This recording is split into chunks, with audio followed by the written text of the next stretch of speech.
Mm-hmm. I'm just going to do a 3, 2, 1 record, okay? All right, you ready? Okay, 3, 2, 1, record.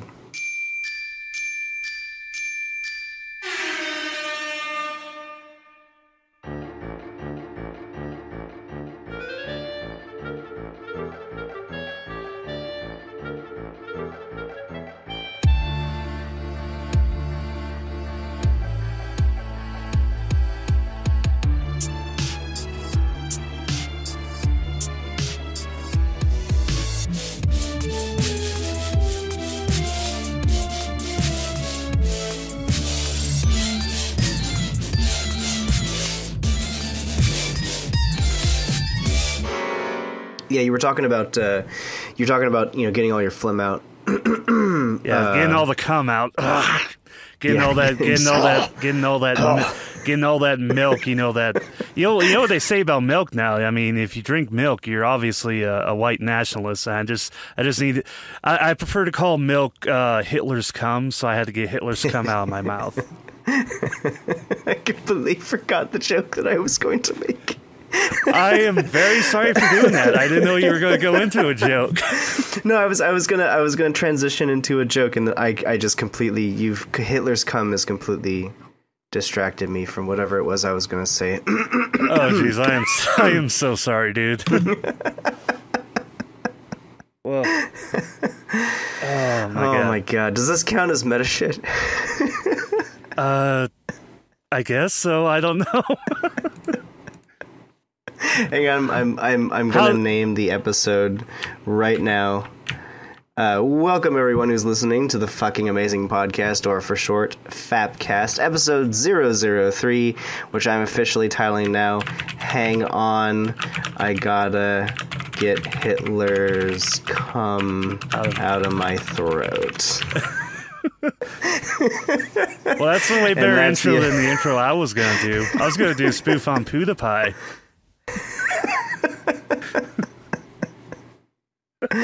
Oh my god, I don't even want to touch the PewDiePie thing with like a fucking 10-foot pole, man. Like, everybody's jumping in on that shit. Oh, it wasn't gonna be that. It wasn't gonna be that. It was just gonna be a generic PewDiePie intro. Oh. Yeah. They were like, how's it going, bro? It's like, how's it going, bros? I'm Pubes. How's it going, bros? I'm Pubes. When like, somebody needs to make that a YouTube poop video right now. Just that over and over again.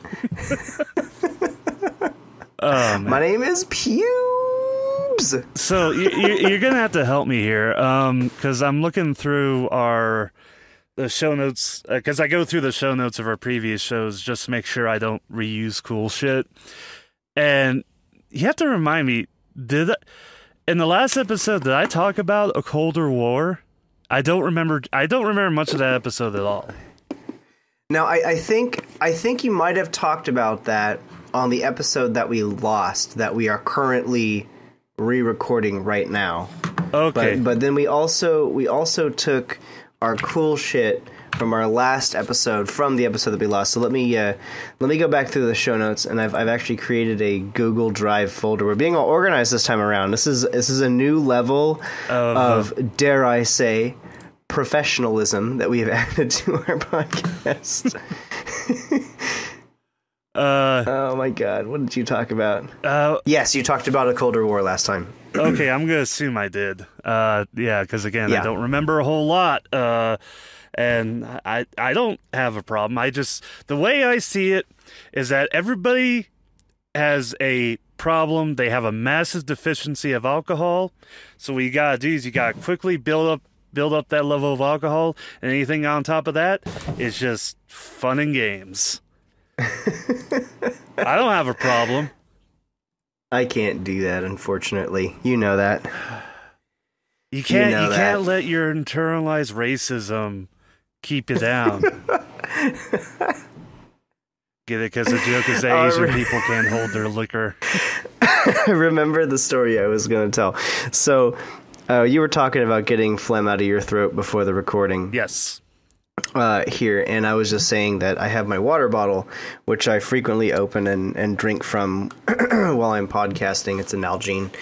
And I was gonna tell the story about a friend of mine. So way back when, I used to play MechWarrior Online. I played MechWarrior Online. This was before the introduction of clan mechs. So about 2-3 years ago, maybe a little bit more than that. 3.5 years ago. And I was part of a clan, and we were pre-tournament. We were getting ready to do tournaments. In fact, we were going to do regular tournaments, but we stopped playing when clan mechs got introduced, because that was when the whole shit show of it being imbalanced and all this shit came out, and the tournaments stopped mattering. Anyways, we had a really tight clan. We had a really good strategy going for us that involved different lances and everything. And I was in the light lance. We were in the light mechs, the little tiny ones that run around, needle things. And my job was, this was before they nerfed flamers. My job was, I had a Jenner. It's a tiny little mech that has three energy weapons on either side of it, so 6. And I only had flamethrowers, which do like no damage. But it would be perfect in a scenario like Vietnam. Yeah. And so flamethrowers were used to overheat other mechs.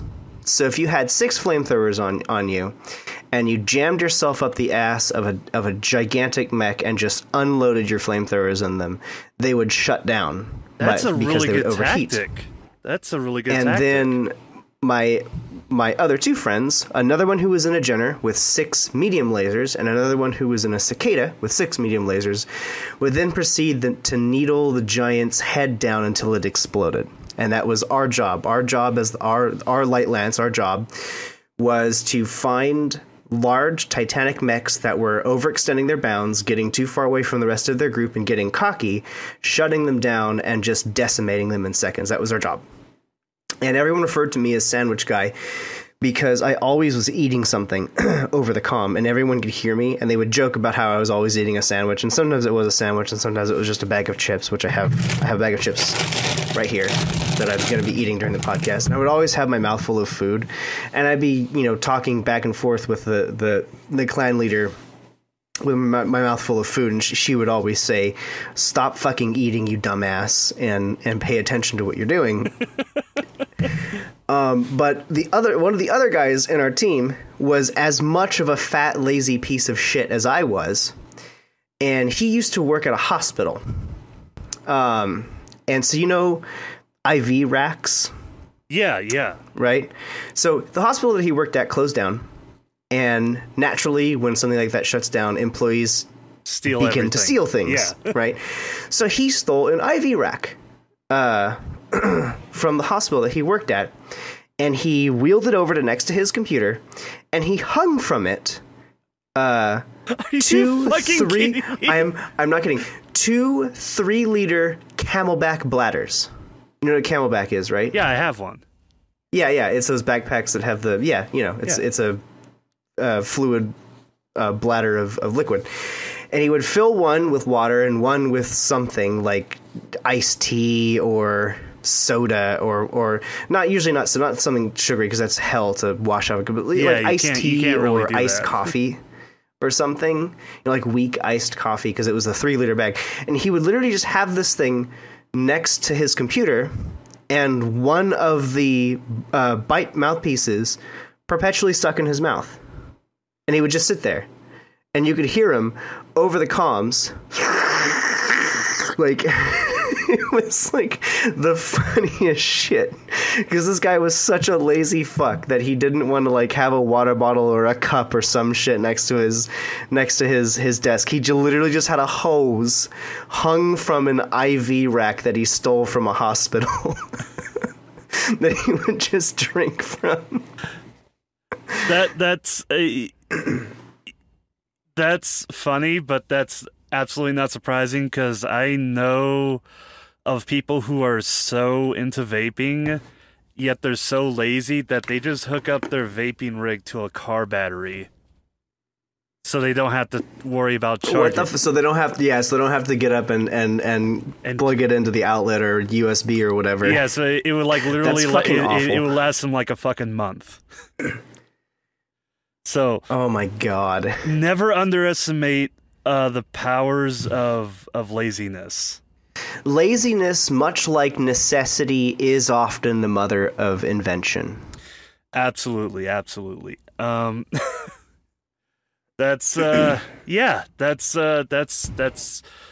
that's almost poop socking it there. He's getting close to poop socking. Now, I will say this. He did not have a bottle to piss in. He would get up to pee. That's good. That's good. But you know, he was on that level of lazy that I can only fantasize about aspiring to be. Oh dear. Oh my god. Anyways, Sorry. We're podcasting. This is a recording. This is a thing we're talking about. This is the thing we're doing. It's just like I popped open my iPad because I want to do some drawing, and I'm just looking through what I was looking at last night, and it's like, yeah, I finished I drew up a character for like this mock D&D battle we're doing. It's still just bullshit. We just want to make crazy characters, and one of them was I posted it up on my Tumblr, and I've been made nonstop made fun of for this because essentially what it is, it's a nun with a minigun. It's on my. It's like from Hitman. Yeah. And the way I wrote it in my mind was on the one side of her, it says her name, which is Mother Minnie, and then on the other side, it's her class, which is Gun Nun. But I totally didn't realize, and everybody's been pointing it out to me, that I did that whole Walking Dead thing. You know, like don't dead open. It was like that whole thing of like don't dead open inside. Because people have been tweeting at me or replying to me like Mother Gun, Mini Nun. I'm just like Mother Gun, Mini Nun. I'm like, you know what? That's actually a better name.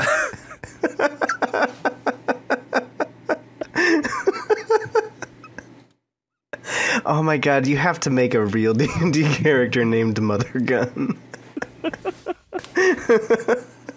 It's like I had a hypothetical Pathfinder. Pathfinder, by the way, is for those who don't know. Of course, if you're listening to this podcast, why don't you know what Pathfinder? Pathfinder is another tabletop role-playing game made by a few of the people who were part of the making of earlier D&D editions, and is very similar to D&D 3.5, but actually balanced and, you know, fun. I'm gonna get a lot of hate for saying that. But I had a hypothetical character who was an orc bard named Bardicus Fancy Pants that I had drawn a whole backstory for about how he went to Bard College and was the only orc. Oh, that reminds me of that one little comic on Tumblr of that one orc rogue that rode like +20 on charisma and totally swooned that guard and laying him into the city. That's a great comic. That was sort of what I was shooting for too. Was that I would have a character who was the skill bitch. Who, like, they weren't terribly effective in combat, but they were effective in all the social situations and all of the skill challenges and stuff. So it's like anytime, you know, we had to negotiate prices or something, that was what my character would be for, because that's generally what a bard is for. A bard doesn't do anything, you know, terribly offensive in combat, but they have a lot of abilities that, you know, buff their allies, make their allies harder to hit. And then all the situations where you're talking to townspeople or whatever, the bard is there, you know, with their whatever the name of the skill is that lets them, you know, diplomacy, you know, with their high diplomacy and all that. But the joke was that it would be this huge hulking orc who didn't even know the fucking front end of a goddamn axe. Nice. So you may just know, as I sent you a picture of a prime marina with gigantic tits. Yes, you just sent me some. Does this qualify as poke porn? It's not really pornographic. There's no nips. I don't know, maybe. I don't know.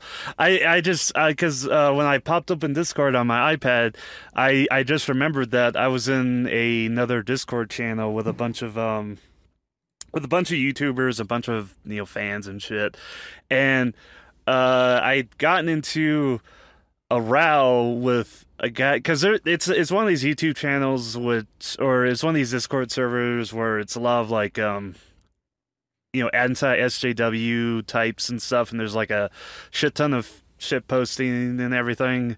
Just nobody takes anything seriously. But there's this one guy who like joined like last night and started going off about the Jews, and it was pretty obvious he was not kidding around.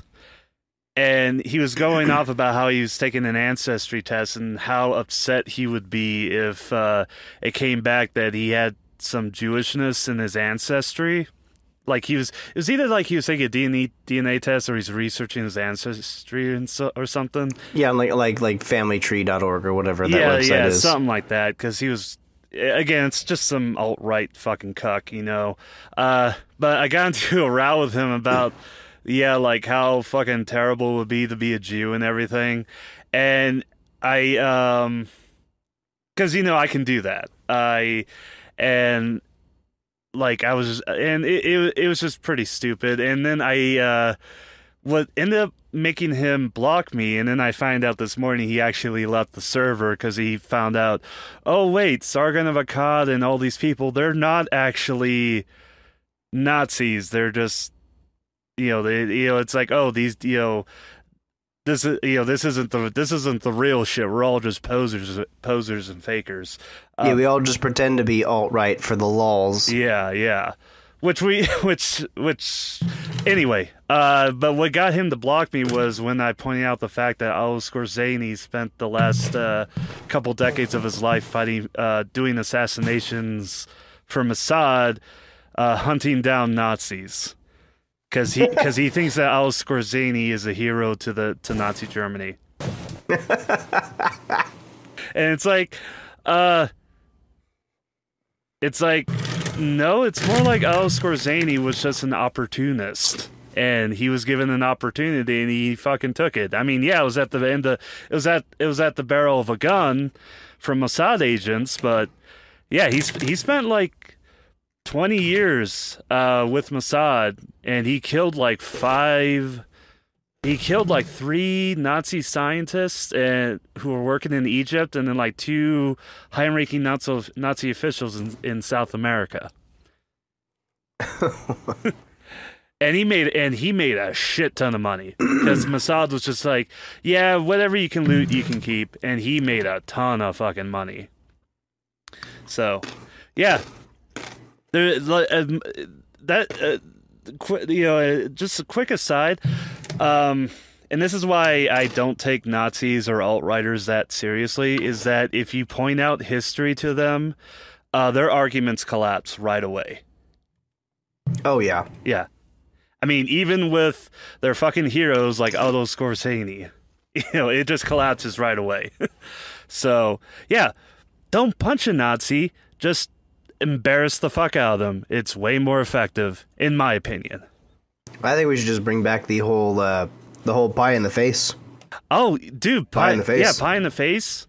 That'd actually be pretty. I mean, not like a real pie, because if you get like a real pie, like one of those Marie Callender pies that weigh like 10 pounds, you'll break somebody's neck with that. No, fuck that. Those are not. You have to spend too much money for that shit. Fuck that. No, just like a aluminum tin with some fucking whipped cream in it. Perfect. Or gack. Or just shaving cream pies. Or that, or gack. Nickelodeon gack. Yeah. Just fucking a hose of that shit. Just spray them down. Because it's nothing permanent. It's not going to really stain. It washes out pretty easily, But it just makes him look like an asshole. But it's the public embarrassment that I think is the real weight behind that. Yes. It's yeah, because there's this one webcomic guy who I don't really like because he's a anarchist capitalist fucking fucktard. Anarcho-communism and anarcho-capitalism I just don't understand, because those are just it's just oxymoronic to me. But his comics he does, a lot of them are pretty good. And the one he has is like, there's just one panel, and it's this woman who's behind barbed wire, and she's like talking to this guard, and the guard looks like a Nazi, and he's got like an armband that's like the American flag combined with the Nazi, with the swastika. And he's like, yeah, we weren't expecting to do all this, but people wouldn't stop punching us. Oh my god. Oh my fucking god. And it's just like, I'll link it to you, because you gotta be really careful with Red Panel. He does good web comics, but most of his opinions are pretty shit. But we should probably get out of the meta shit and into the actual topics, I think. What do you say? Anyways, yeah. Let me just swallow this cum. So yeah, welcome back. Welcome back to the Fucking Amazing Podcast, or for short, FAPcast. Today is episode 3. We're actually re-recording what was going to be episode 2, but then we lost episode 2 and we re-recorded it with something else. Decided to hold on the subjects for today, and so we're just sort of revisiting subjects that we've already recorded but you haven't heard because, well, whoops, we fucked up. And that was mostly on me. That was mostly on me, because I think it was an episode where I was drunk, and the second we stopped recording, I just wanted to shut down my computer and go to bed. And, yeah. So I completed that quest. I didn't complete the other part, which was, because that's the thing that I'm pretty sure I'm repeating myself from the last episode where I was drunk, but it's like, if you ever pop a dialogue box up in front of me, I totally go like 87-year-old grandma, or not, no, because they actually, old people actually read everything. That's what makes everything so frustrating with them. I play more of the typical office worker who doesn't know shit about computers, and I'm just like, get this box the fuck away from me as fast as possible. Yeah. Anyways, yes, we got 2 topics lined up for today, which we have collectively titled Business and Aliens. First topic's on me. We're going to be talking about some retail stuff, retail corporations, retail jobs, and things like that. And then MDefMax got a wonderful hypothetical thought experiment for us to follow that. So I guess we'll dive in right here and start this off. This topic, which is retail corporations, retail culture in America, actually comes from a episode of The Jimquisition, which is a YouTube series by Jim Sterling that I watch and enjoy. And he actually did an episode about GameStop that I am not going to reiterate, because I highly suggest you go out and you watch the episode. You may not agree with most of the things that Jim Sterling says. You may not be a fan of Jim Sterling. You may hate Jim Sterling's guts, but I highly recommend you watch this episode because it gives a very glaring insight to GameStop from the employee side of things. And when I say employee, I mean like the guys who run the cashiers, the store managers, those guys, not GameStop corporate. I mean the people on the front lines who have to deal with all the fat Cheeto crusted bitches that come into their store. Well, it's not so much you know the kind I'm talking about. The suburban soccer moms who go in and yell at the GameStop employee because I didn't know Call of Duty Infinite Warfare was going to be so bloody for my 8-year-old. Yeah, I don't even know what an M rating means. What's M? Is that McDonald's? Is that for McDonald's? Anyways, what I want to be talking about is just sort of general concepts in retail that a lot of people who have never worked in retail might not be aware of. Now, some background on myself. I have worked 2 retail jobs, and I currently work a job in sales. It's not retail like Best Buy or Fry's, but it is a job where I have to fulfill many of the same functions as a retail employee because my job is to sell things. Okay, I'm sorry, because you're in our first recording. I had that whole scenario that happened to me. I'm just wondering if you want me to repeat it or. Sorry. We should probably talk about this beforehand, before recording, but I just remembered it now. So just to get into this, a couple weeks ago, I had a delivery where I had to take a load of products from a hardware a hardware chain store, a very large one, from their distribution center up to one of their stores. And literally it was just like go into the distribution center, hook up to the trailer, and leave. They didn't load it. I wasn't there to see the loading or anything. It was completely sealed up and everything. All I had to do was just take it. So I get up to the store. I check in. They tell me, okay, go in back into that dock. And the guy comes out. He checks the seal, and then we break it open. We go and open up the door, and one of the pallets almost falls out. So they had to go. So they literally had to go get a forklift, and because their dock was one of those docks that goes down. So if I went down at an angle, the pallet would have fallen out, and it would have been a big old mess and everything. So they go and grab a forklift, and they pull a pallet out, and boxes are falling off of it and shit, and just a whole fucking mess. And they clean it up. And I get backed into the dock, and I go back and I look in, and it just literally looked like there's just shit thrown in there. They didn't palletize anything. They didn't organize anything. It was just, it's like literally watching one of those videos from a guy in the plane, and you're watching the luggage carriers just fucking throw shit around. It would literally look like one of those scenes. And luckily, it was not my responsibility because I didn't load the trailer. The trailer was pre-sealed. So I'm just wondering, is that something you've had to deal with before? And if so, what happens on the store's end when they get something like that? No. Last time you told that story, you said that you actually went up to one of the store managers or something and tried to explain whatever had happened, that it wasn't your fault, that it had been packaged incorrectly. Yeah, I told them it was it was pre-sealed. I didn't see the trailer inside the trailer beforehand, and the manager was like, "Don't worry about it. We fucking deal with this shit all the time." Yeah.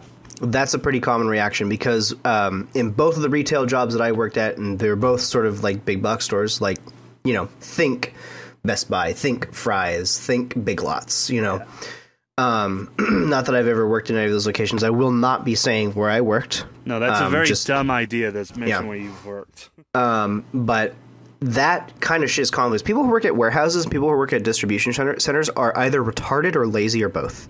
Well, see, that's it. Well, and I think I went to it before. It's you don't really there are okay, regardless of your opinion of these places like Aldi and Walmart, they don't let that shit slide. They're they're super fucking regimented and shit. But see, that's the thing. That's how Walmart keeps their prices so low. Yeah, it's they don't lose products in transit. They don't damage products during loading and unloading. They don't lose products to that kind of thing. They're very strict about that, and that is how they keep their prices low. Other stores, not necessarily be the same thing. Especially, electronic stores, and especially stores that carry high value items. Generally, it's not as much. When you buy, for example, when you buy a television, right? The cost of making that television is so high that the actual markup price, that is the difference in the cost it was for the store to purchase it from the manufacturer, and the price that you pay is actually not that different. Because the cost of the item is already so high that they can't mark it up that high. So when you purchase a television from a store, or a high value item like that, or like a PlayStation 4 or something like that, the actual profit in dollar amount is everything on that around product is very little. The things that they make the most money on are peripherals. That's why we brought up the example last time we recorded this of Monster brand video cables. God, I fucking hated when they had to shill that stuff. That's why you'll have employees at electronic stores tell you all this fucking shit about how this HDMI cable carries Ethernet, and it's why?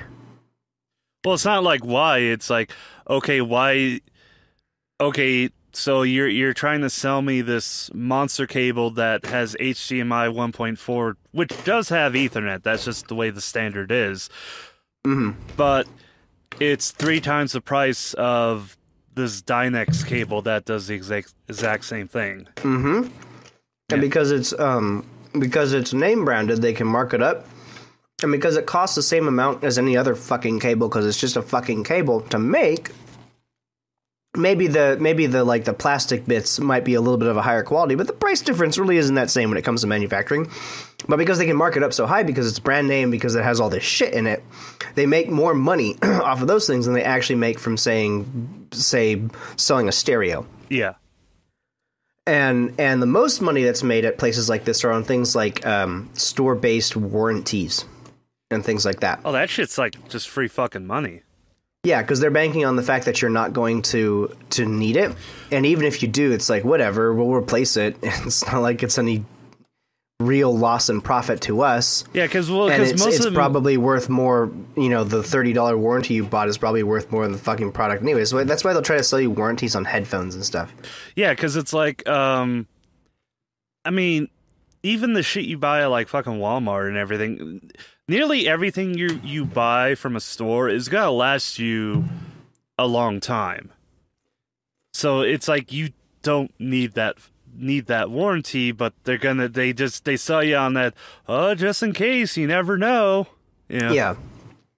And even then it's like I know I've opened up so many electronics where like the first sheet of paper you see is which most people throw out is, if there's a problem, don't go back to the store, call us. Yeah. I'm gonna insert the Jim Sterling episode here. The episode of the Jimquisition that I'm talking about is entitled Circle of Strife, and is a very good look into what retail is like in America for employees, and that's really what I want to talk about today. Yeah, I'll stop talking and let you get into it. Circle of Strife.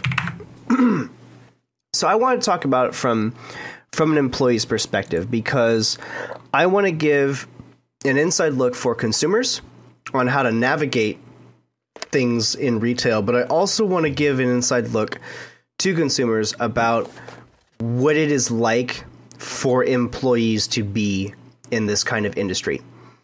Because let me tell you right now, if you don't know anything about what it's like to be a retail worker, retail work is some of the worst blue collar work there is. Most people will say that most people who have like office desk jobs will say that they hate their job and they wish they did something more active. Every retail and or sales employee that I've ever known like fantasizes about a desk job. They like the thought of having a desk job makes them rock hard. Let me just interject here, because there's in Sioux Falls there's a few call centers for like Esurance and Citibank and stuff, and I know a few people who've worked there, and they said one of their favorite calls to get were the angry consumers who would go on long rants, because that meant they didn't have to do their job, because they could just sit back. Yeah, they could just sit there and let the customer rant. Yeah. And they didn't actually have to do their job, which is sales. Call center jobs, those are sales jobs. Yep. Those are sales jobs. That's why whenever you get a call from like, say Comcast, you've missed your bill and you're late on your payments, and you get a call from Comcast to remind you that you're late on a payment and that they would like their money, the person who calls you always tries to upsell you to a different package or try and get you to get on auto pay or auto deposit or whatever. Is because that's their actual job. Their job isn't to call you to tell you that you're late on a payment. You know that, and Comcast knows that you know that you're late on your payment. Their actual job is to get you to buy something from Comcast to funnel more money into them. And a lot of those people, in fact, I knew someone who worked at a call center for, it wasn't Comcast, but it was a telephone company. And they were actually fired from their job because all they did was their job, which was call people to tell them that they were late on their payments. He actually was fired because in his job, the employees were required to sell a customer, a certain number of customers, an upgrade package to a better phone plan. For it was like they had to do that a certain number of times for every set number of of customers that they called. It was a ratio thing, right? For every 3 customers, you have to sell 1 or whatever it was. It wasn't that probably, but it was something like that. And like he complained about that job because what he told me was, look, it is basically impossible for you to sell somebody something when you're already calling them to tell them they're late on a payment. Okay?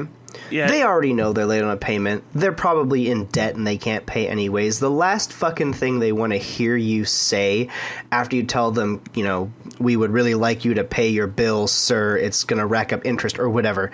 The last fucking thing they want to hear you is, would you like a $15 a month upgrade to something else? That's like the last fucking thing. And it finally got to the point for him where he was so tired of being yelled at by customers that he just stopped saying that, and then he got fired because he didn't sell any packages. And that story is it exemplifies the point that I'm trying to make today. So let me talk about what the culture is for retail and sales employees. And when I say sales, I don't mean just retail. I mean, like, it can be anything, like travel agencies, they got to sell stuff. Debt collectors from Comcast, they have to sell things. Door-to-door salesmen, okay? The culture for these kinds of employees is one that is wholly sales-oriented. Customer service is supposed to be a byproduct. Now, you want to have good customer service because you want customers to come back, because you want them to believe that you're looking out for them. But in reality, customer service is actually an afterthought. Customer service is just something that you're required to do to meet a quota. The real quota you're supposed to meet is sales. So when you go into any kind of retail store, you have to understand that those employees literally could not give less of a shit about what you want, because their job is not to give a shit about what you want. Their job is to pretend to give a shit about what you want, get you what you want, and then also convince you to get a bunch of other shit that maybe you didn't know that you wanted, or maybe that you don't really need, but if they're a good salesman, they can convince you that you do. That is their job. And I can tell you with 100% certainty that nobody I have ever known who has worked in retail actually likes doing that. Oh, no, they fucking hate it. They fucking hate it. I hate doing that because, like, it's not lying, but it's not honesty.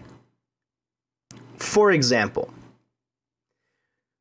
say you're going to REI. Last time we recorded, I picked on Best Buy like for the entire episode. I'm going to try and not do that tonight. I'm going to try and not do that tonight. I really don't like Best Buy, but I'm going to try and not pick on them tonight. Let's say you go to REI, right? You know what REI is, right? You've been to REI. Yeah, they're an outdoor store. Outdoor outfitter. And you're there because you're going to take and this is a purely hypothetical. I don't know if this is how it works at REI. I've never worked at REI. I've never known anyone who worked at REI. But say REI was a store like the one that I had worked in, and I'll give you a hypothetical situation. Say you're, Joe Schmo, and you want to take a backpacking trip into the Grand Canyon, right?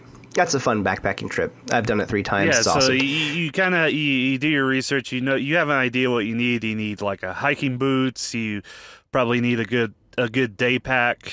Or a weekender pack, or a backpack, yeah, or just a backpack. A good. You do your research. And you know what you need to get. Yeah, so you go in, and an employee greets you, and they're friendly. And if this were a store like the one that I have been in, what we would do first is we would do what's called building rapport, where we introduce ourselves, we get the customer's name, we memorize the customer's name, we memorize as much about them as we can, we look for things in their clothing that we can talk about. Sometimes we might ask them, hey, where did you get this? It looks really cool and I like one, even if it's a complete lie, because it gets the customer to trust you. It's called building rapport. Then we ask them, well, what are you looking for today? And they'll say, well, I'm looking for a backpack. And then, then you can say, well, what are you going to do? And we try and weasel out of the customer what it is exactly they're going to do. And so say they're the one taking a trip to Grand Canyon. So then the employee thinks, okay, if you're going to take a trip to Grand Canyon, you're going to need a lot of water because Grand Canyon inside is desert. You're going to need this kind of backpack because you're doing this many days, you're going to need this kind of shoe for this kind of terrain, you're going to need to get this kind of food because it's this kind of climate. And then the employee is going to mentally go through every product that they can have for you in that store and immediately beeline for the most expensive one. And start with the most expensive one and then work down unless the customer is absolutely retarded and has ungodly amounts of money. And then that's when the employee pisses themselves and thinks, oh my God, I'm not going to get fired today. And they begin getting you exactly what you need and then trying to get you to get other stuff, right? So like, say you already have water bottles, but then we have these really nice water bottles, or we have these camelbacks, or you already have hiking boots, but we have these nice insoles for your hiking boots, or we have better shoelaces for your hiking boots. We have, waterproofing material for your hiking boots or whatever. And the employees have to build this list in their head of all these, what we call add-ons, and upsells. An add-on is when you tack on a product that they didn't want, but might go well with the product that they are getting. And upsells when you give them a better version of a product they're looking for. Right? Yeah, there's add-ons and upsells. Yeah, I mean, even though you're not picking on Best Buy, I'm going to pick on Best Buy. It's like if you go in, like, and they have a really awesome sale on a really nice flat panel, really nice TV, like a 55-inch TV, and they sell it to you on like a huge discount, a really big sale. Then they'll tack on the, oh, well, you need the, obviously, this thing is too big to, put on a stand. You're going to want to mount it on a wall. And, well, you can't just have it mounted on the wall in a fixed position. You're going to want to have it be able to tilt and stuff. And then... Yeah, and then you're going to want to get our universal remote, and maybe you want a sound system for it, or maybe you want an extra patch cable for something, Yeah. That's what an employee has to do. And I can tell you right now, like I said, no employee likes doing this. Most people who work in retail, like me, we don't mind the job because officially our job is to get a customer what they want. And sometimes, it won't necessarily be sales-minded, but we might say, hey, maybe you really do want to get an extra cable. And 99% of the time, I usually want to say, look, dude, you're going to need an extra one of these, but don't get the expensive one. Get this cheap-ass one because it's just going to be an extra. But we're not allowed to say that. And when an employee says that to you, it's like 99% of the time it's an employee that has given up on their job and they don't give a shit about their job anymore and they're just trying to help you out. Listen to those employees. I remember a long time ago that actually happened to me because I had picked up a PS3, and that was back when the PS3 didn't come with an HDMI cable, and the guy told me, he's like, look, it's got like composite cables, so those will work for you right now, but just go to monoprice. I'm pretty sure that dude just didn't want to work there anymore. Yeah, exactly. Employees are taught whenever you're a new employee to a retail corporation, you usually have to do employee training, and part of that employee training is usually what's called product knowledge, where they talk about the products that your corporation sells. And that's there to familiarize you with everything they sell, because, it's probably a good idea to know what is in a Best Buy before you work at Best Buy. It's probably a good idea to know what's in an REI before you work at REI. But the other part of the training is usually called something along the lines of sales training. And sales training, I'm actually going to be doing my sales training for my current job, which I just got in 2 days. Nice. Congrats. It's going to be a big 3-day thing. I'm actually really excited for it because I'm finally going to get to sit down and look at all the products that we sell. And I'm actually really interested in checking all that stuff out because I'd like to be more knowledgeable about that so I can actually do my job. But the other part is sales training. And sales training is literally every job I've been in that has been sales oriented. The sales training part of it has literally just been a class in psychology for how to mentally wear down a customer into buying something. Not bullying, not badgering, but these little nasty tricks that you have to learn to get a customer to trust you, to trust a product, and to buy a product. Let me give you an example. I think I gave this example last time, but we had this one that was called the 360 pass-through, one of my jobs. And it was whenever you were to approach a customer, one of the things you could do, instead of greeting them, was to get yourself like a clipboard or something like that and put some official looking paper on it to make it look like you're doing something. And say, like, you know, if you're in a big box store, like put an inventory sheet on it. Oh God, I know this. Oh fuck this. And get out your pen and start writing on it, and walk slowly past the customer as though you don't notice them, and make it visible what you're doing, and then stop, turn around, tuck your device away, and greet the customer and act as though you were in the middle of doing something very important, but you're going to talk to this customer instead because the customer is more important. So it puts the onus on the customer. Yeah, and it implies to the customer that they are more important than whatever administrative work you were doing. This is why you will almost always see store managers do this. Yeah, because the store manager isn't fucking taking inventory right then and there. He's watching his employees. Yeah. Yeah. You will always see managers do this because when a store manager talks to you personally, you are immediately forced to feel important because the store manager is taking time out of his manager duties, which I can almost assure you at most stores is almost nothing most of the time. Taking time out of their serious manager duties to talk to you, the customer, and find out what it is you want. It's an immediate rapport builder. I've done it many times. It works like a charm.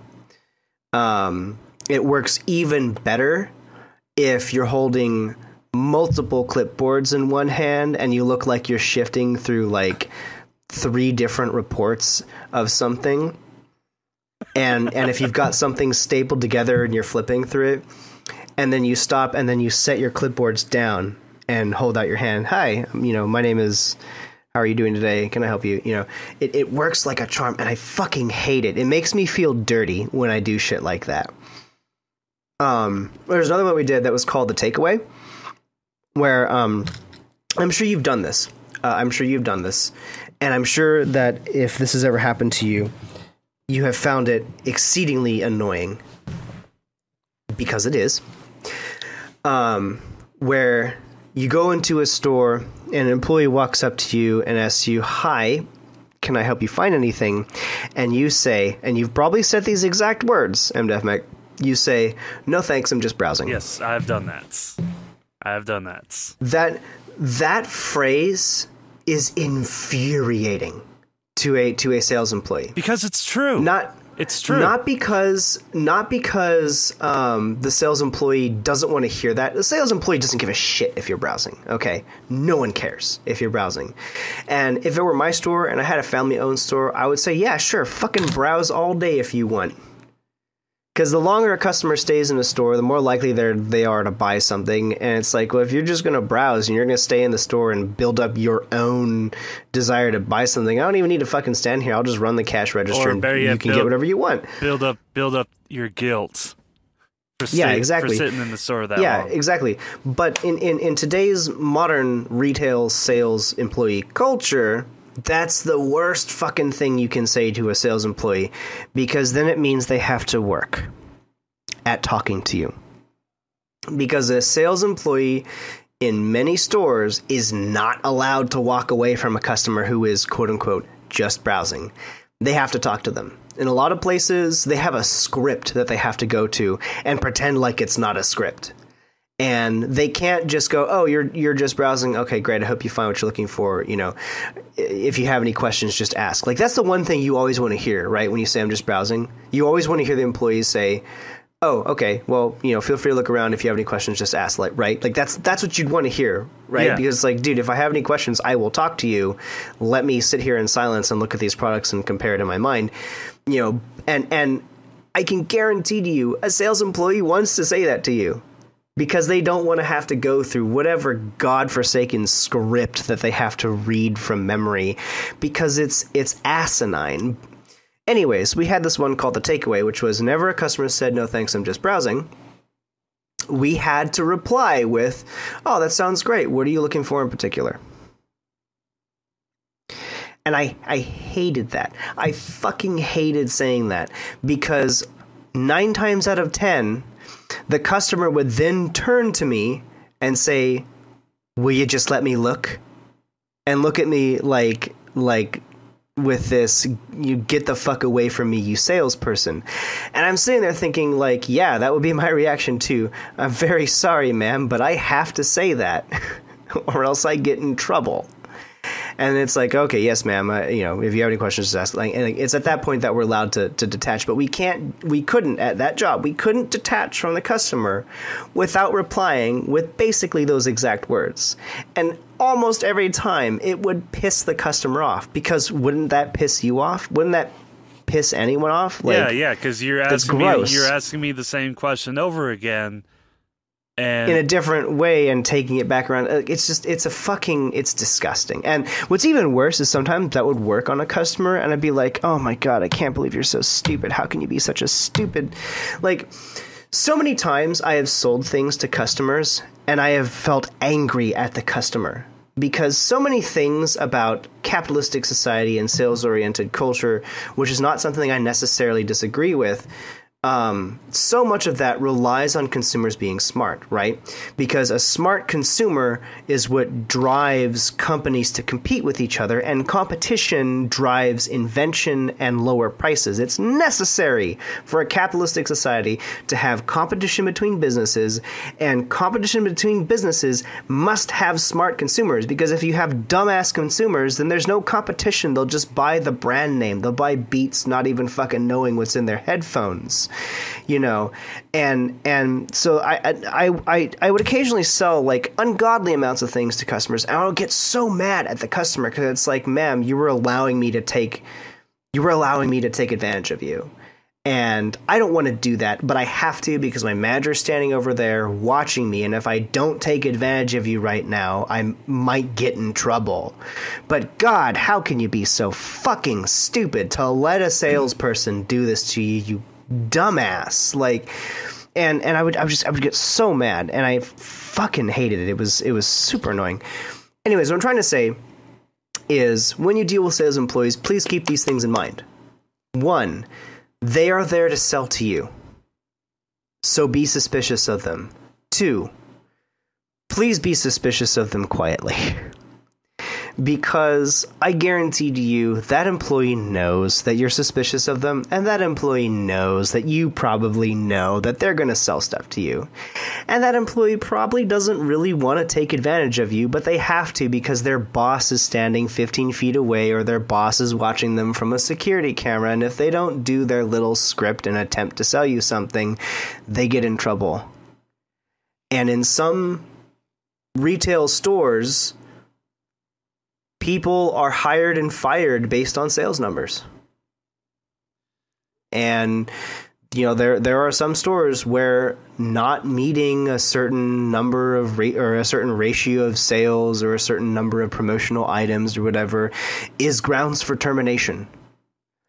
And I can tell you right now that no employee really wants to sell that shit to you, but they have to, because they would also like to keep their job.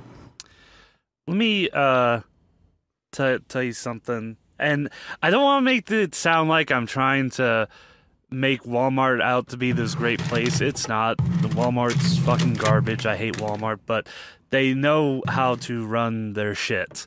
Because the thing you notice when you're in Walmart is that the workers there almost never interact with you. They unless you obviously look like you're lost, they won't engage with you most of the time. They're actually out there to do a certain specific thing, and them talking to you is something that they shouldn't have to do. But yet, you know, going to like REI or Cabela's or because there's no REIs in South Dakota. We have Cabela's, or like going to Best Buy. I've never been upsold on anything. Like I go in there, I get exactly what I need, and I leave. I don't buy anything extra. However, when I go into a Walmart, I may know exactly what I want, but I often buy shit that I didn't even think about buying. Because they lay out their store and they present their store in a way that entices you with shit you don't need. So their stores do that sales tactic for them. They don't need their employees doing that. Their employees are just there to, be cashiers and clean the store and just stock shelves and everything. That's all that the employees are there for. They lay out the store in a way that it just upsells you on everything. You go in there to buy like a gallon of milk, you come out with like a fucking bag of chips and a fucking new pair of shoes or something. And the thing is like, and I actually found that really interesting how they did that. And what I actually learned is, we make out Walmart to be like this American thing, like, the only reason Walmart works is because it's so American. This is just the American way of doing business. No, it's not. The way Walmart basically took their whole method of business and their whole store layout and everything from European hypermarts.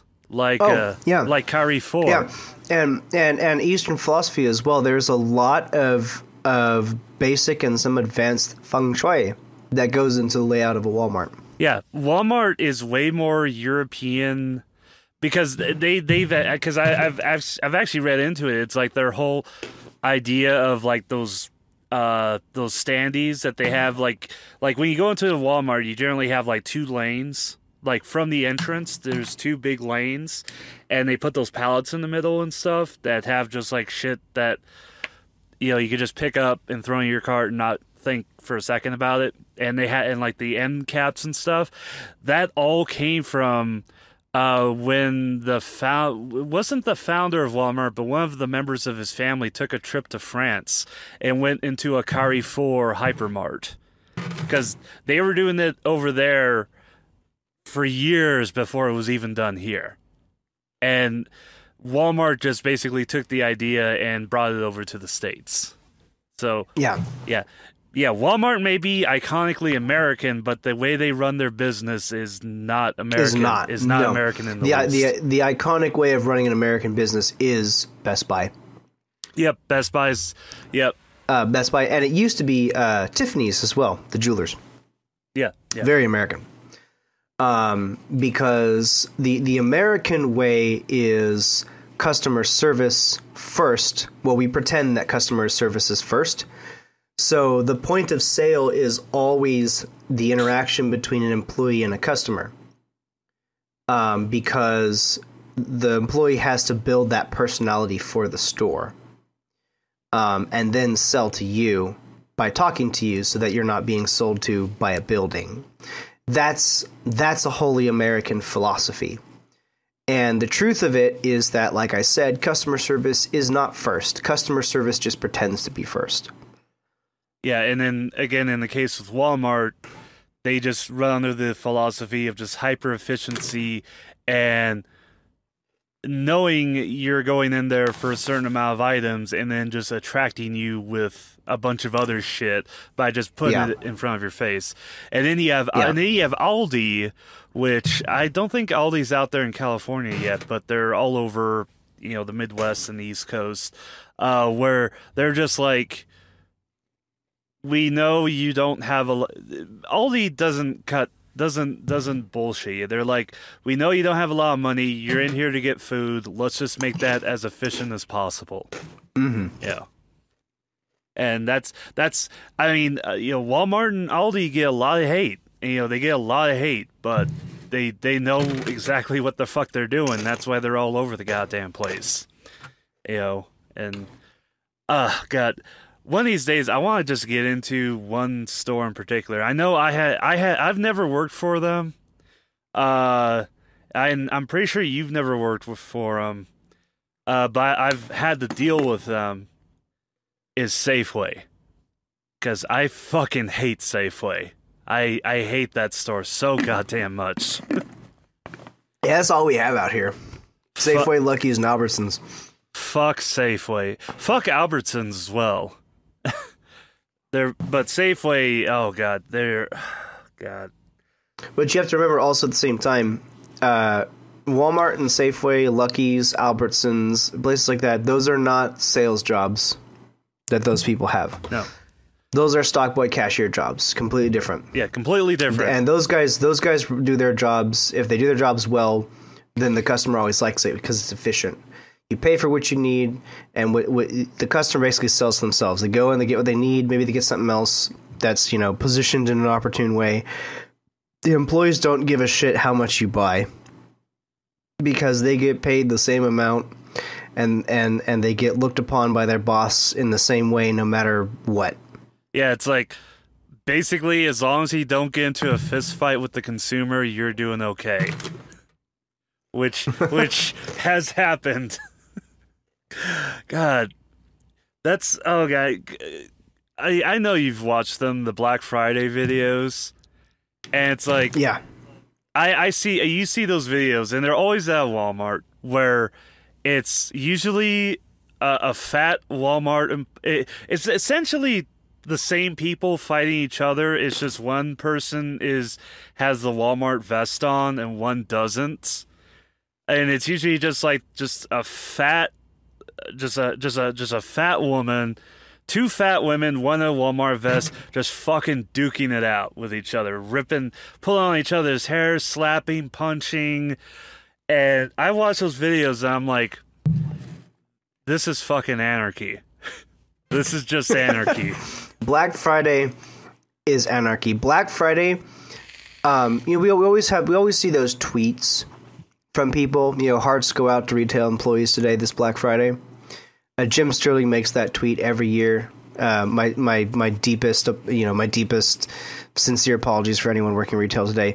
That's not a fucking joke. Black Friday is the worst. Yeah. Black Friday, nobody wants to work Black Friday. Well, and I can guarantee to you. And it's not because they want to go to another store and buy stuff. It's because they don't want to be in any store ever during Black Friday. It's not even because of the fucking holidays. And it's like, oh, I could be at home with our family. It's like, no. Black Friday is when consumerism is at its worst. And nobody wants to deal with that. And no employee wants to deal with it because it's the worst. That's why holiday times are the worst for sales employees, not because they have long hours and don't get to spend the holidays with their families. That is an insult to the real injury, which is consumers during holiday times. That's why I'm really glad that there's starting to be a backlash against Black Friday, where it's like now consumers are like the stores that try to force their employees to open up on Friday morning, or worse, Thanksgiving evening, like a lot of consumers will just avoid stores that do that. And I hope it takes off, because that shit needs to fucking end. Yeah. And So, and going back to what I was saying earlier. Oh, sorry. Go ahead. Well, I was going to say really quick, and it's like the one like silver lining in all that was how for years, like Europeans, like British and German people, would always gloat about how awful consumerism was in the States until the concept of Black Friday came to their countries, and holy shit, it's just as bad over there as it is here. And it's like, you put an arbitrary day where you just mark everything way the fuck down with a few key items that are super cheap. Everybody just turns into fucking assholes. Yeah, everybody becomes fucking werewolves and tears each other apart. Yeah. So going back to what I was saying earlier about dealing with employees, I want to make two major points. Like I said before, always be suspicious of a salesperson. Please never be suspicious to their face, because you have every right. You have every right to be suspicious of a salesperson, because a salesperson just wants to get you to buy stuff because most likely they have sales goals that they have to meet. And all they see when you walk in is a bag of money, and they want to empty it as much as possible because that's what their job is. They don't enjoy that. So, be as suspicious as you want, but please be kind to retail workers.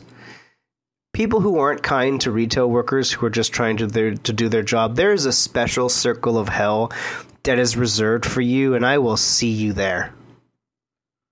Like you'll be there with the pineapple. Yeah.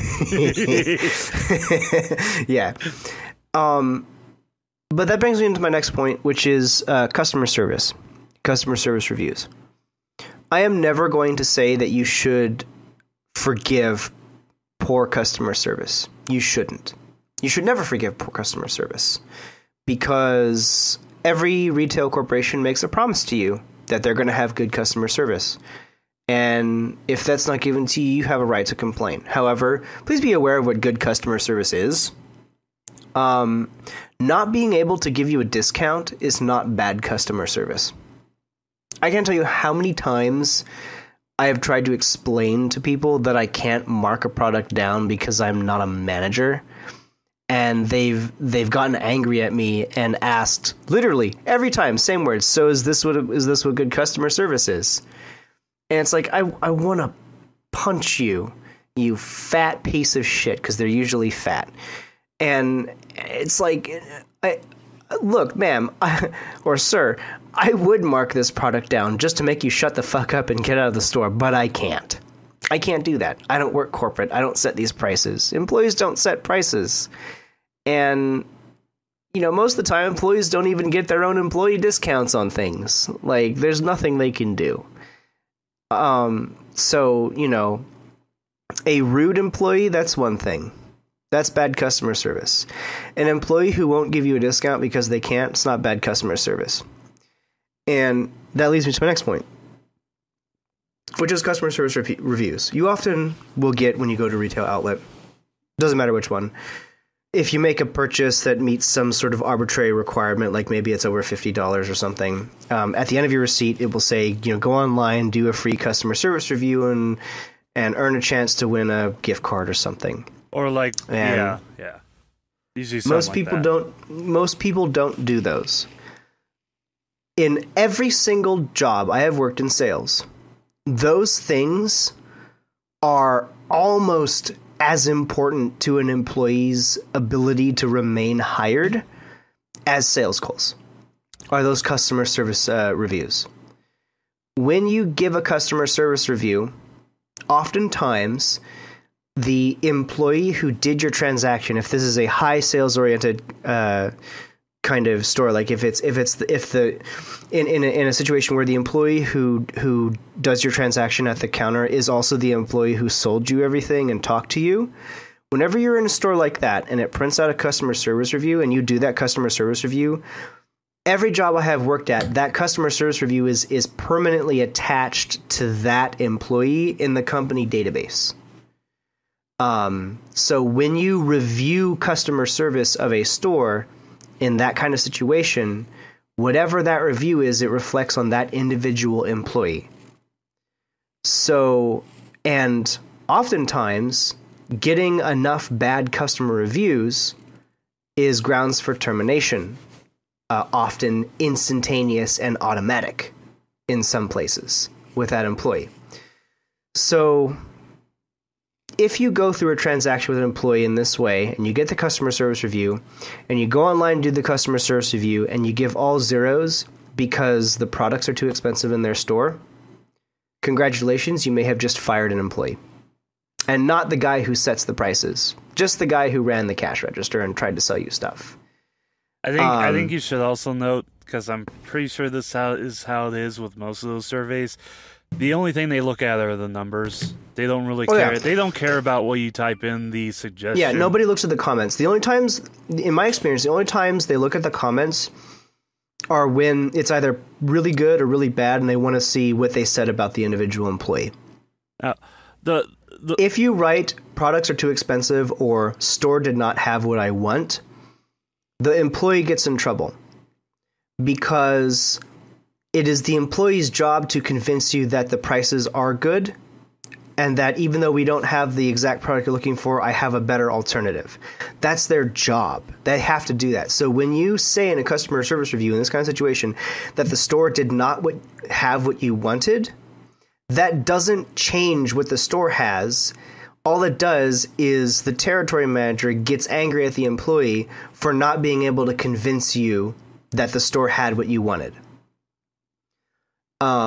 Also, there is no middle ground with these things. Every job I've worked at, the customer service reviews, they've usually been something along the lines of on a scale of 0 to 9 or 1 to 10 or 1 to 5. The only numbers that matter are 1 and 5. Well, actually, no, that's not true. The only numbers that matter are 5 and anything that isn't 5. There's no middle ground.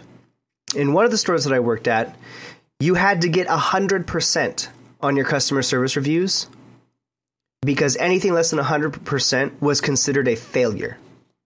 So you could get 10, 10, 10, 10, 9, and that would be a bad customer review on your record with the company. One of the companies I worked with, it was scale of 1 to 10, and any average less than 8 was considered a failure. And so, and you could, and these things, in all the jobs that I worked, these things were actual grounds for termination. So if I got a customer service review that was like 10 customer service, 10 employee friendliness, 10, 10, 10, 9 product was too expensive, that was a failure. That was one strike on me, one step closer to being fired. And it was the most nerve-wracking thing. In some stores in that company, I shit you not, if the customer was angry and the receipt printed out, and it was this location where the receipt didn't print out for the customer, it printed out for the employee. So the employee would have the receipt first. In one of the stores in our company, they would tear off the customer service reviews off of all the receipts, especially if the customer was angry, and say something along the lines of, "Oh, sorry, it printed out an extra thing," or "Oh, it printed out part of the previous person's transaction," and they would save these things and go home and just do them. And just give themselves reviews because they were terrified of letting customers do customer service reviews.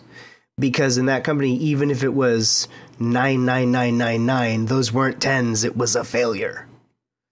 And now in that particular company, they weren't as strict about firing employees after a set number of things, but the territory manager would ride the manager after a certain number of not 100% customer service reviews, and the manager just didn't want to fucking deal with it and said, "No, I'm not going to deal with that.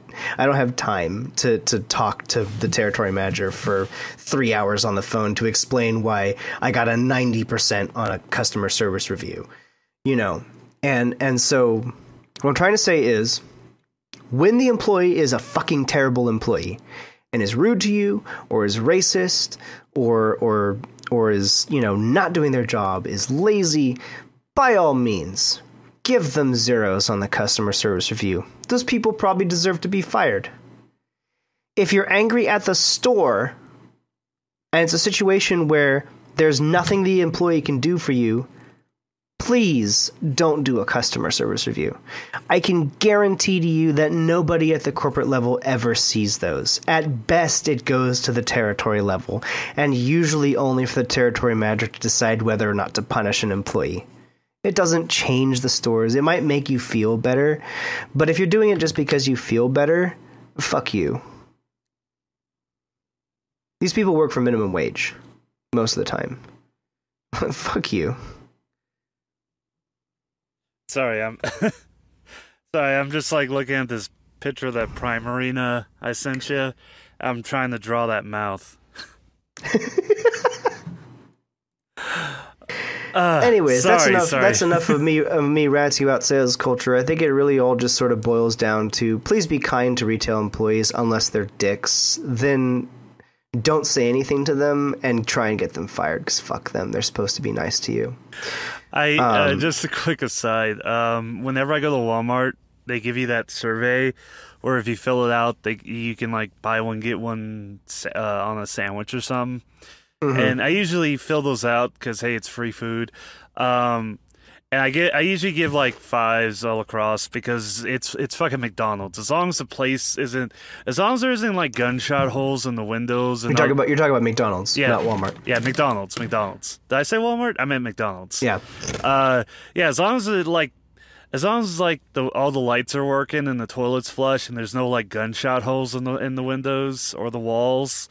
I usually give them a 5 out of 5 because it's fucking McDonald's. It's the same everywhere.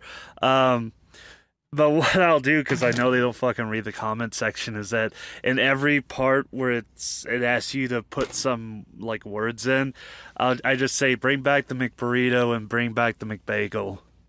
The McRib. Or the McRib, because it's like they don't fucking read it. They don't care. Like you said, all they care about are the numbers, or like what we said. Yeah, that's all they care about are the numbers. 9 times out of 10, all the territory managers care about is numbers. That they just look at spreadsheets, and those spreadsheets determine sometimes whether or not somebody gets fired. Yep. So be aware of that. Yeah, and be aware that these guys don't get paid $15 an hour. They get paid whatever the minimum wage is. Yeah. Anyways, You've got a topic for us, and we've got about a half hour or so till we reach 2 hours. Yeah, that's roughly. Okay, so or no, it's only been whatever. Doesn't matter. Whatever. Who cares? So. God, to get off your depressing topic and get onto my topic, I'll just call it that for now.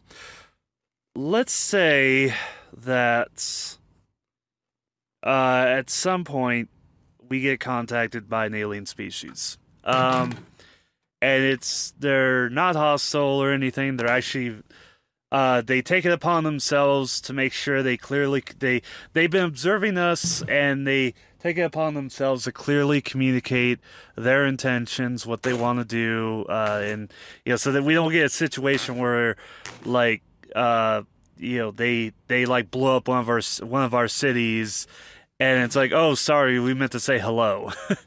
Because that actually happens a lot in like really shitty sci-fi, where it's like they don't realize that when two civilizations are meeting, the onus is on the civilization making the greeting to make sure it goes through without a hitch. But anyway, I'm rambling. So let's say this alien race like contacts us and everything, and they look at us and they're like, you guys need some help. They're like, you obviously need some help. Lots of shit is kind of fucked up, but you definitely have potential. So here's what we're going to do. we're going to give you schematics for a very simple, very easy to construct fusion reactor. And to make sure that it's equal, they don't give it to any one government or corporation. They publish it right on the internet. They put it up on the Internet Archive. They publish it on social media. They make it easy, and it's so easy to construct that any small group of fairly competent engineers could construct one. And it's easy to reverse engineer, and it's super easy to improve on. And it basically it really just answers our energy problems because it's cheap, reliable fusion power. And they also tell us they're not going to give us any designs or blueprints or schematics for this, but they tell us, hey, just so you know, faster than light travel and communication is possible, and here's some clues, and here's some roads you might want to go down that'll help you reach that goal of faster than light travel and communications. And by the time you discover it and perfect it in a way that you can reliably use it, you'll be ready to handle it. Because again, that's giving somebody a lot of power, and if they're mature about it, that's better for everybody else. And you may ask them like, well, why not just give it to us? And well, they say, well, we just fucking told you the first reason. The second reason is we've come across races who just don't want to. Believe it or not, there's some races who just want to hang out on their own planet and not be bothered by everybody else. That's a concept. Anyway, the only thing they ask for in exchange is the DNA samples from various humans around the world. And they're like, don't worry, it's no big deal. We just take a little patch of skin or a little blood sample or swab the inside of your mouth or whatever. That's all we want. We're not going to ask for anything more. Just give us this, and you can have we can have it. You can have everything we promised, and we'll be on your way. And we'll see you in a couple centuries when you're ready to you're ready to go out into the stars. So we do that. And they take samples from about like 1 million humans from all across the world. Different ages, different races, different nationalities, different continents, all that good shit. And they take off. And fast forward, a couple hundred years later, we finally cracked that code. Or not cracked the code. We finally figured out the secret behind faster than light travel and communication. We start exploring our where we live and everything, and we start spreading out, and we run across this civilization again, and then we it's coming because you heard this before. And we find out that it's not just them. There's like this whole galactic, like not civilization, just like all these civilizations across the galaxy and everything. And this is this huge big thing. And they're like, welcome, you made it, awesome, welcome to our federation and all this shit.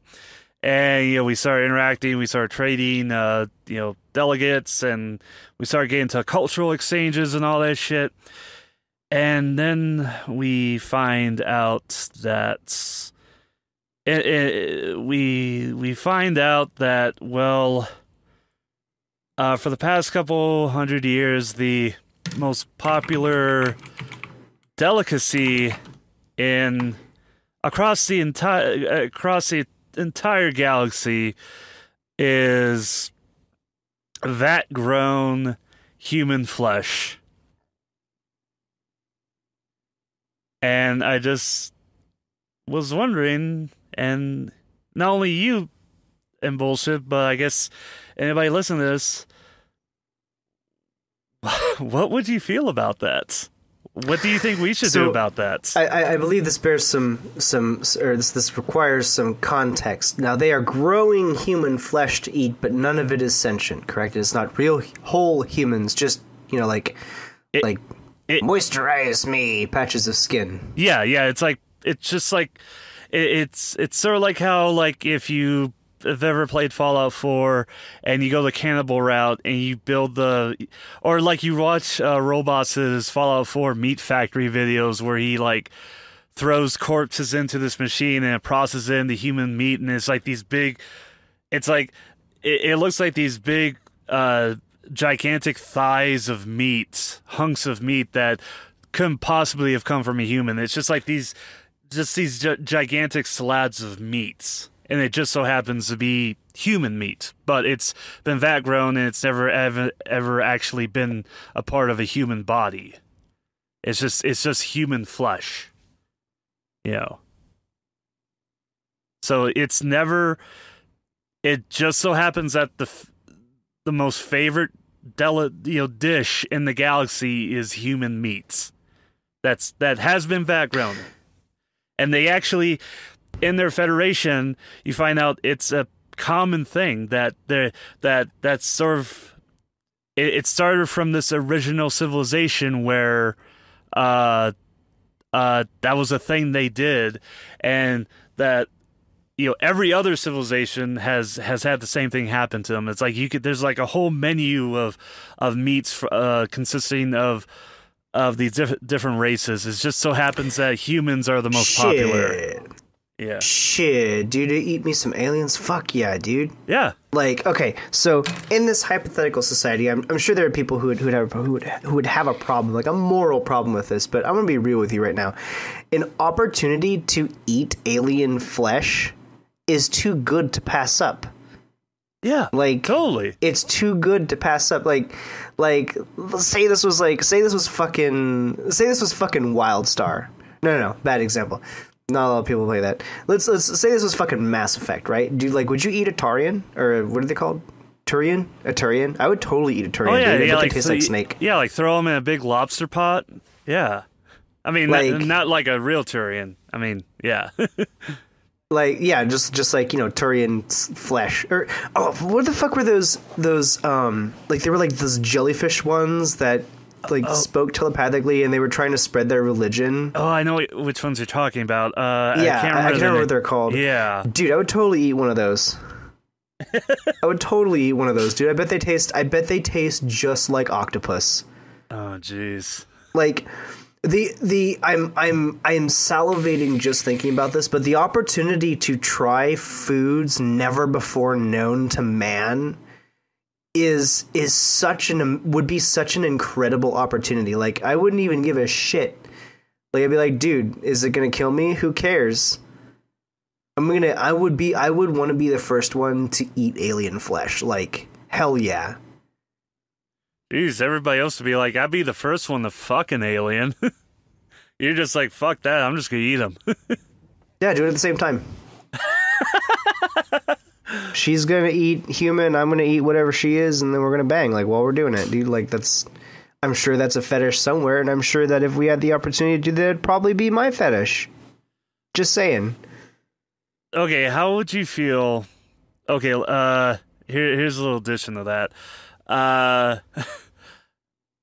How would you feel about, because, and I'm actually taking this from was it the second Purge movie? I think it was, where there's like a group of like super, super wealthy aliens, and they're like,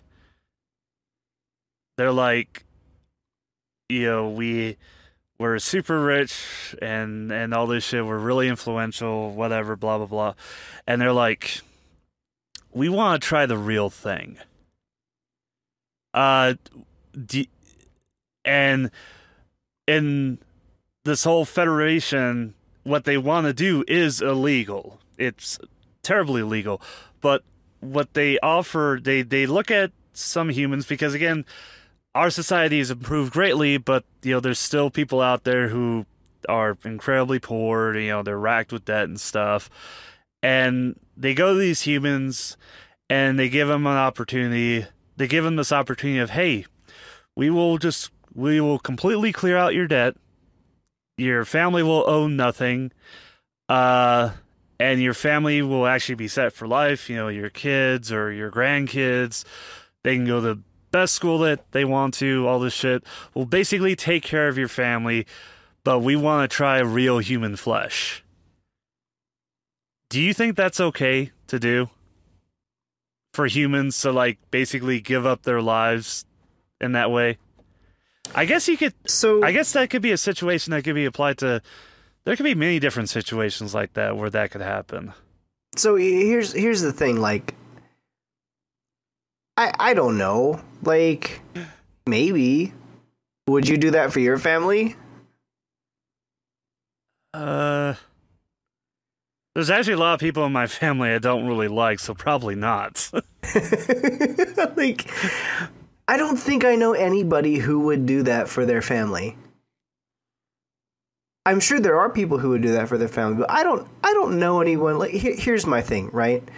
So, whatever. If you want to do that, like, that's fine. I feel like maybe there's some societal problems that need to be addressed first that were responsible for getting the family into that kind of position. But, like, yo, dog, if you want to let people eat you to lift your family out of poverty, like, I'm not going to tell you how to live your life. Oh, yeah, I just as I'm remembering back to that fucking, Rammstein made a song about it. Those two fucking guys in Germany, the cannibals. Oh god, those people who like whose fetish it is to be eaten. This is like the perfect situation for them because they're fulfilling their fucking fetish to be eaten. Oh my god, that's going down a road I don't want to go down. Fuck that. Holy shit. So yeah, I guess we're totally cool with that. I mean, I guess if anybody's listening to this and they have something to say about. Write in. Let us know. What do you think about this quandary? You know, yeah. So we're gonna talk. I mean, like at the end of every episode, we give a set of links, and one of the links, of course, is to our main podcast Tumblr. Our asks are open there. You can even anonymously, if you don't have a Tumblr account, or whatever, you can send a message there. You can also comment on the YouTube videos. That we're gonna be posting these on, even if you're not listening on YouTube, maybe you're listening to something else, because we're gonna try some file hosting experiments. But yeah, we would love to hear what you have to say, either in YouTube comments or in Tumblr ask form. Like, what do you think about this hypothetical situation? Because I just salivated at the thought of eating fucking alien meat, dude. Like. Oh yeah, I can't think of like one area where people would have an issue is the fact that they wouldn't tell us what they were doing with our DNA. I think that's where people could say like, well, this is kind of fucked up. But even so, I think the rewards, the pros outweigh the cons. I mean, even if they didn't tell us anything about faster than light travel, I think the fact that we would have cheap fusion energy is worth it, because that would solve so many of our problems, just to have cheap, reliable fusion power. So, sorry, I'm done now.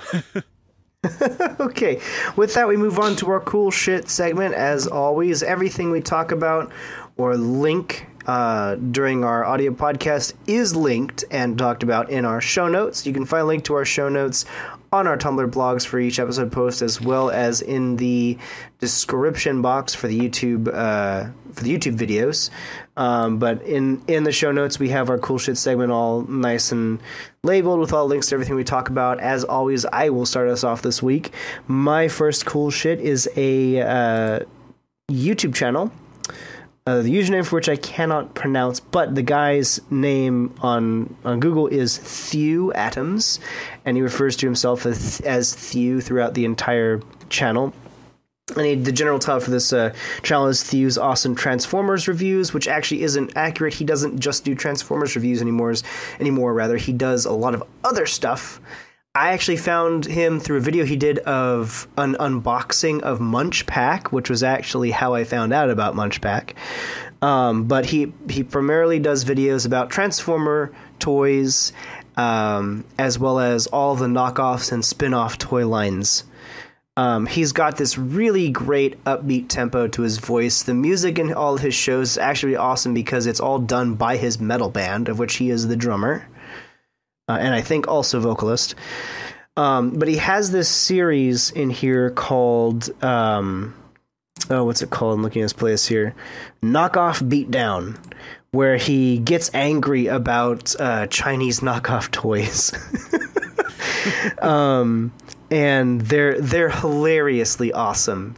And this guy is really, really passionate about toys. Like, it's rare that you meet a guy who is so passionate about Transformers toys, but this guy knows fucking everything about Transformers toys. It's actually a very interesting and informative channel, and his later videos, like, 2015 onwards, are all actually very well produced, and he has a great voice for what he does. It's actually really interesting.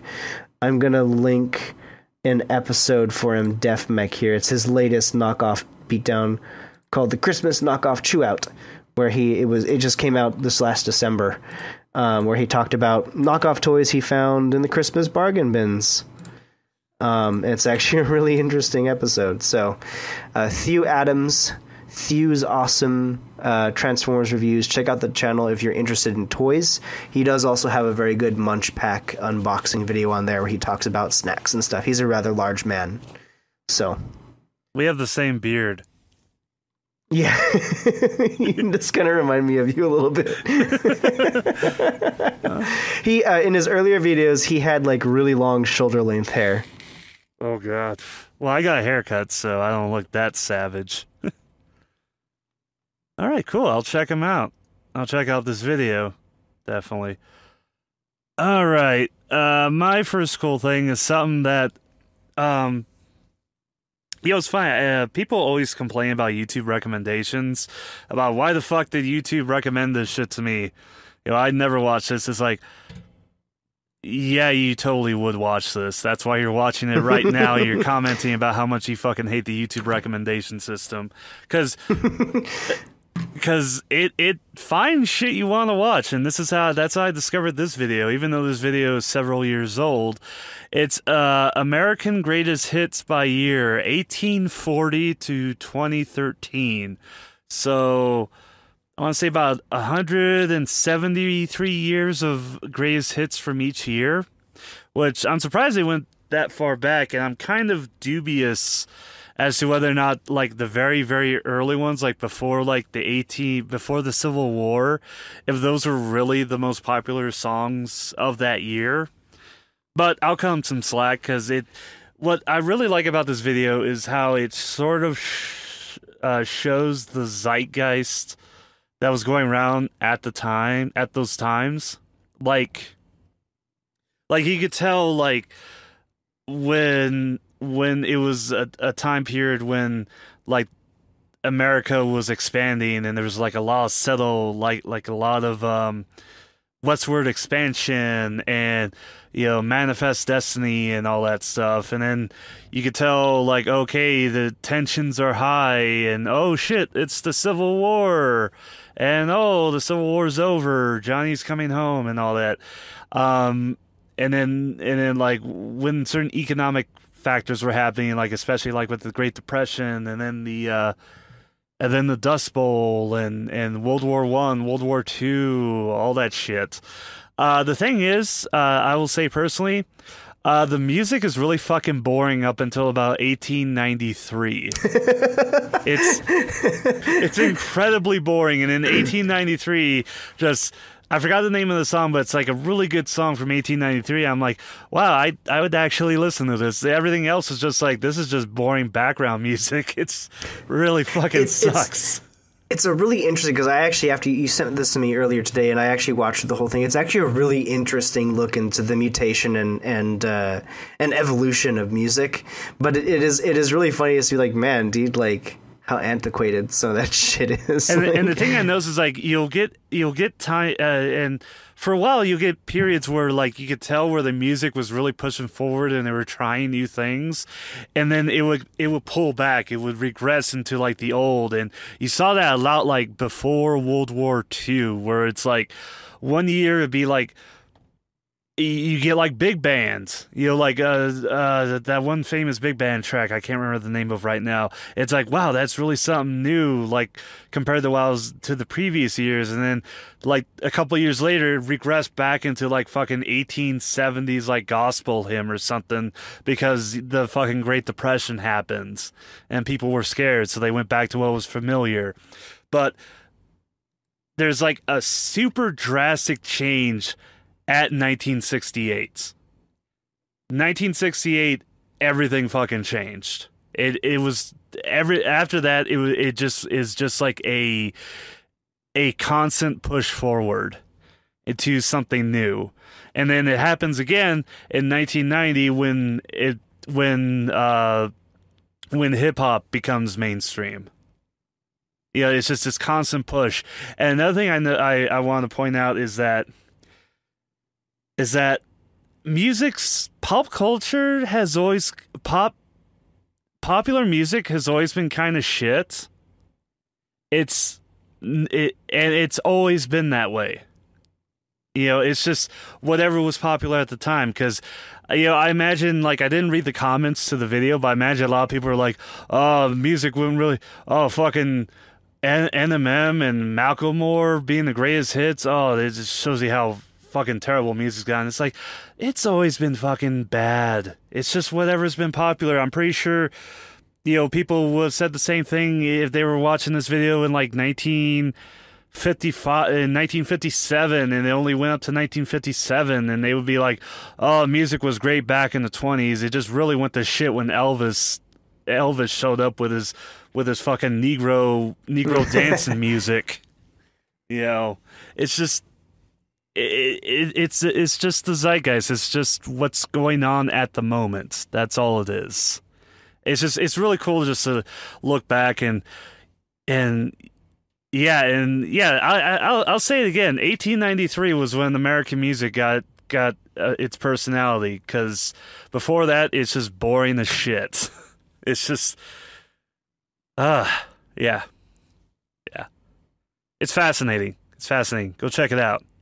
I hope they update it, because actually, I will say the 1 year where I was just like, that was kind of shit was, I think it was 2012, because it was Gangnam Style. And I was just like, yeah, that was a bad year. That was a bad year for music, if that was the best thing out there. So, I'm done talking.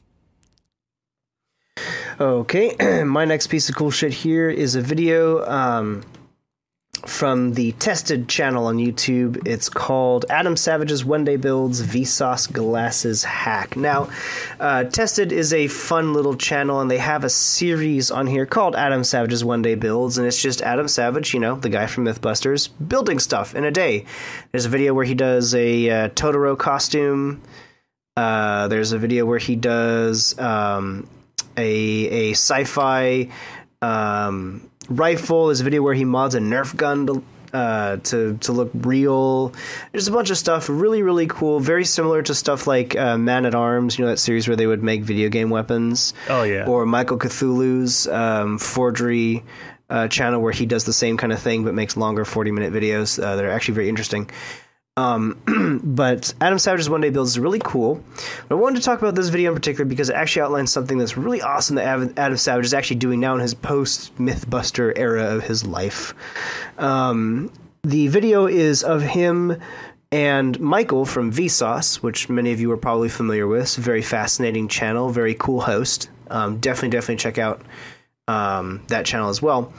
But in this video, he makes a microphone for Michael from Vsauce that fits into his glasses, and it's actually the microphone that Adam Savage has been using for about 2 years now. That a friend of his suggested it to him, and he actually modded his glasses to have a microphone in them.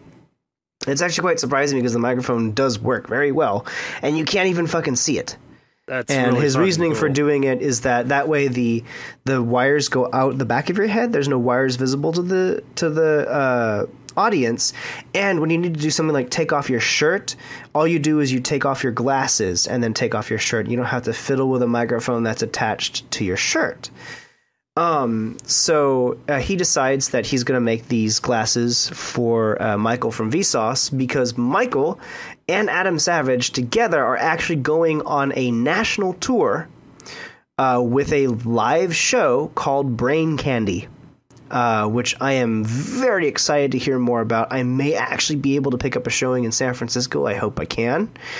But it's sort of like a live Bill Nye-like show, if you will, with an internet personality and Adam Savage from Mythbusters.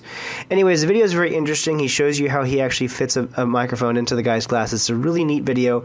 I highly suggest you check out the series on Tested, Adam Savage's One Day Builds. It's actually really cool.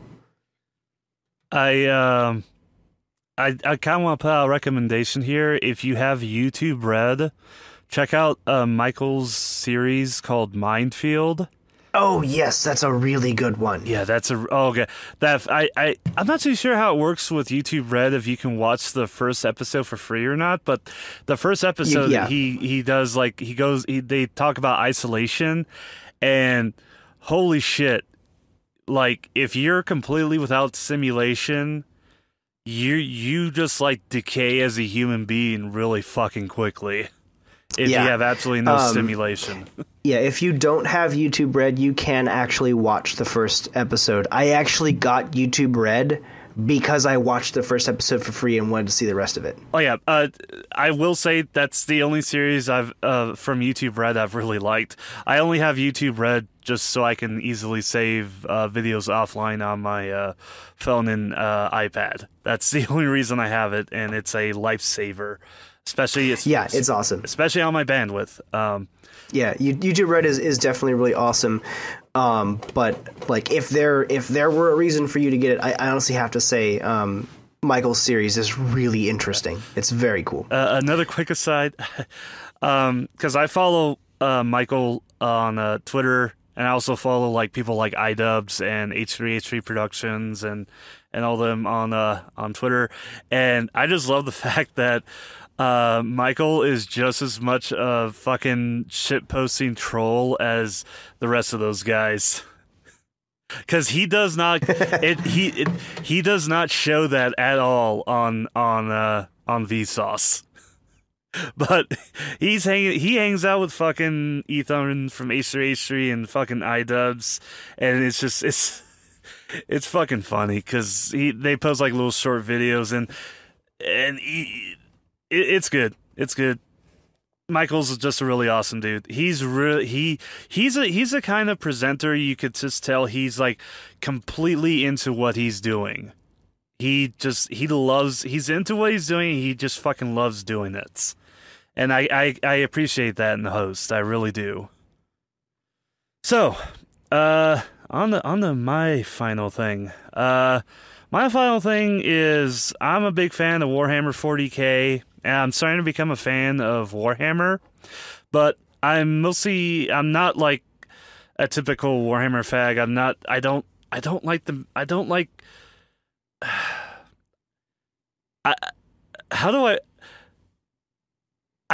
like the main thing about these series, about these games. I don't like the actual tabletop wargaming, which is like what these things are. I like the video games and I love the lore, but the main focus of these series I don't have any interest in whatsoever. I'm wondering, am I alone in that, or are there other people who are just like, I don't give a shit about the figurines, I don't give a shit about the tabletop wargaming, but I just like listening to stories about, the Emperor and all that shit. A lot of people are actually very invested in the lore of Warhammer. Okay, good. So I'm not a minority, I hope. There's this guy on YouTube called Arch Warhammer, or just Arch, and he's this Norwegian dude who has a really, really awesome accent, and he makes these really long videos where he just is like, I'm gonna take this thing from Warhammer 40K or Warhammer, I'm just gonna talk and talk and talk about it, and it's really interesting. He makes it really fascinating, and he spices it up with a little bit of humor, like he just, and he's on more of the offensive side, so he'll just, he'll straight up call, he calls the the Eldar a bunch of twinks, and he calls the Dark Eldar a bunch of sadomasochistic, faggots and stuff. But he does it in a very lighthearted kind of way. This guy's basically like, there's another channel which gets really heavy into the lore called Vaults of Terra. But Vaults of Terra, they're very clinical. They just, he doesn't really interject a whole lot of personality into it, but he's very factual, and he sticks to the facts, and he just reads off what these things are. Arch puts more personality into it, and I appreciate that. I appreciate it when somebody can explain this thing that goes on within Warhammer 40K, but also makes it kind of funny. I totally dig that. So yeah, Arch of Arch Warhammer. Go check him out. I'm just going to check that out, yeah. Yeah, his orc videos are very good, because, again, orcs are fucking amazing. Warhammer orcs are way better than Warcraft orcs, let me just say. I will say that. Because, yeah. They're fungus. They're literally mushrooms. They're giant walking mushrooms that punch a lot. And just beat the shit out of everything. In Divinity Original Sin, the accent that they give the orcs and a lot of the design is actually very inspired by Warhammer, which I really like. It's kind of awesome. Yeah, that Cockney accent. Yeah. But yeah, and actually Arch has gotten me really into Warhammer itself, which is Warhammer itself is like a very tame version of Warhammer 40K. Warhammer 40K is like, you compare the two and it's like, wow, Games Workshop really stopped giving a fuck when it came to Warhammer 40K. it's like they just did everything. So yeah, check them out. It's awesome. Go give them a listen. So all right, with that, I think that wraps up our third episode of the Fucking Amazing Podcast, or for short, FAPcast. You can find our podcast Tumblr at fapcast.tumblr.com. That's FAPcast.tumblr.com. As for myself, I'm in bullshit as always. I think we forgot to introduce ourselves today. No, we introduced ourselves today. Did we? Well, I don't remember now. I called myself Pubes at one point. Whatever. We were too busily gargling all the Hitler cum. Yes. You can find me at mbullshit.tumblr.com. That's mbulsht.tumblr.com. I also have a Twitter under the same name and a YouTube under the same name. All right, and I have a sort of a main website where I just... It's my personal blog, and it's also where I just have links on my social media. It's dumpster.moe. I also have a link to my YouTube channel where right now I'm sort of doing commentary, but I also want to do more videos that are just, I guess, take more effort or are more creative, and I'm working on that. Also have my Twitter account, and I have a link to my Tumblr where I post up artwork, and some of it might be not safe for work, so be careful with that, and there might be some pictures where there's very big boobs squirting out a bunch of white nationalism, because that's what I'm into.